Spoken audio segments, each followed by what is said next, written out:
Well, as I said in the introduction, it's really been a great year for you with a new album, Kings and Queens of the Underground, and a wonderful comeback record,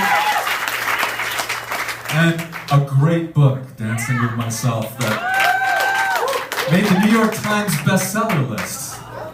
Yes, that's right. Unbelievable, but it did make it, and seems people are really enjoying it, and that's half the thing about doing something like that. You know, I'm not really a real writer or a credited writer. I really am a first-time writer, so if you're reading the book, just keep that in mind, because... You know what, though, Billy? You are a fearless writer. Cheers. And, you know, I really... I have to tell you a couple of things. When I first got the book, maybe like a lot of people, I went to the table of contents, and I looked at the chapter titles. I saw this chapter called Bangkok. And I thought, a Billy Idol autobiography and a chapter called Bangkok. I'm going there first. And this is late in the book. This is, you know, chapter 18 or 19 or something. And that chapter, and we won't spoil it. We're going to make them all go out and buy the book, but that chapter chronicled... shall we say, you scaling the heights of debauchery in many ways. Oh, yes, it's probably I was in the pit of my debauchery, yes. Deliberately going there as well. I mean, so it was a little bit scary. I was deliberately going there, if you know what I mean. Yeah, you went on tour. You decided at one point you wanted to blow off a little steam, and the way you used to do that back in the day was to get on a jet and fly to Thailand and stay in the presidential suite of a 5-star hotel. Well, yeah. Well, yeah, but... Thank you. We'd expect nothing less, I suppose. But,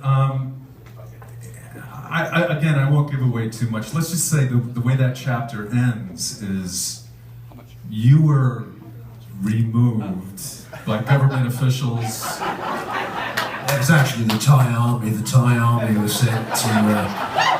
I was strapped to a hospital gurney because I was passed out, but... and then I didn't wake up, you know, just for a second as there's this trolley, this, you know, hospital trolley, I was strapped to it, was being pushed along, and there was, you know, 6 soldiers, 3 either side of me with rifles, making sure we got to the airport. They were making sure they got rid of us. Now, Billy, for me, this conjures an image of like Hannibal Lecter, it being in the movie, sort of like wheeled out, strapped down. That's true. It was a little bit like that, yes. But, you know, I want to go back to the courage that you have. And a lot of people, when they write their autobiographies, they withhold a lot of things. And you clearly did not do that. It's like almost everything you've done in your life, there is no moderation. It's heights you scaled in the 80s is one of the first stars on MTV, and the great albums and all the hit singles and everything that you accomplished in that period. Those were the highs.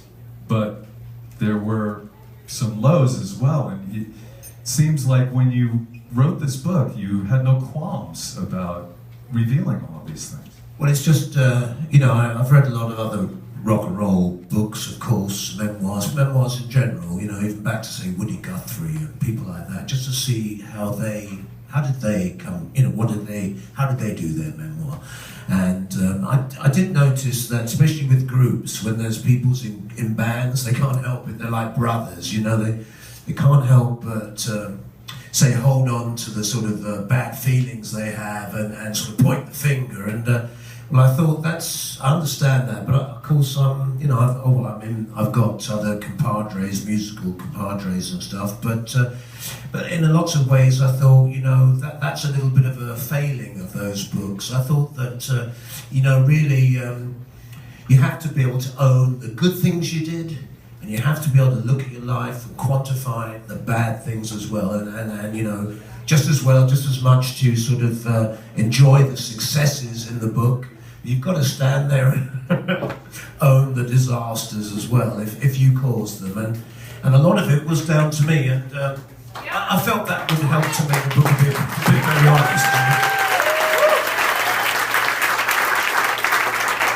The great Steve Stevens is here. We're going to bring him out shortly, and he's stuck by you and been with you for so many years, and through thick and thin, I think, as well. So it's been fantastic. You know, the other thing one wonders in reading your autobiography is like, how do you remember all of that stuff that went down? Well, the thing was, I really only wrote about the things I could remember. There's so much that's just a blur, and because things were happening so quickly, and of course I didn't keep a diary or anything like that. I mean, that's the last thing I'm going to do. I didn't.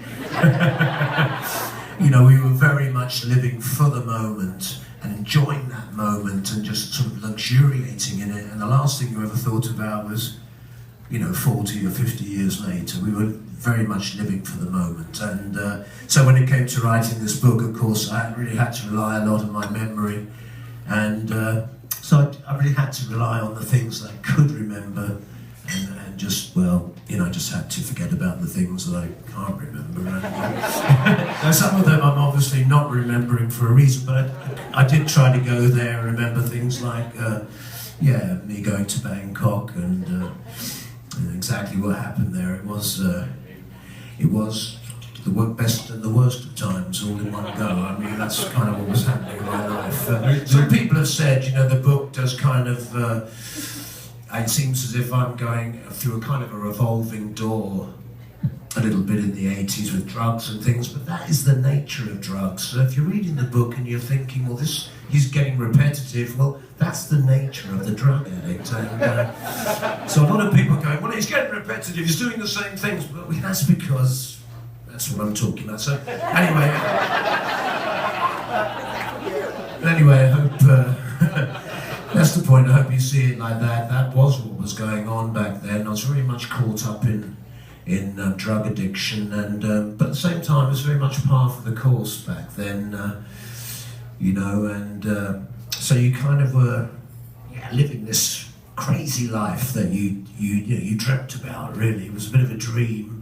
And we were pushing the envelope, and by the time you got to the 80s, you had to really stretch that envelope to get something fresh and new and out of it. And, but it made it a lot of fun, and we had a great time, and I think that's the thing. I mean, we're kind of celebrating those times today, I think, by keeping going and putting new records out, enjoying making records and enjoying making music and loving it, and kind of trying to give back to what people gave us, because that's what we lived on. We lived on the bread of music. We lived on the water of music, and it was that gave us hope for the future, and it was that gave us a freedom in 1976 when everything around us seemed like it was being destroyed or ruined, or there was no future. And that's what we held on to, this sort of musical world that had sort of been opened to us by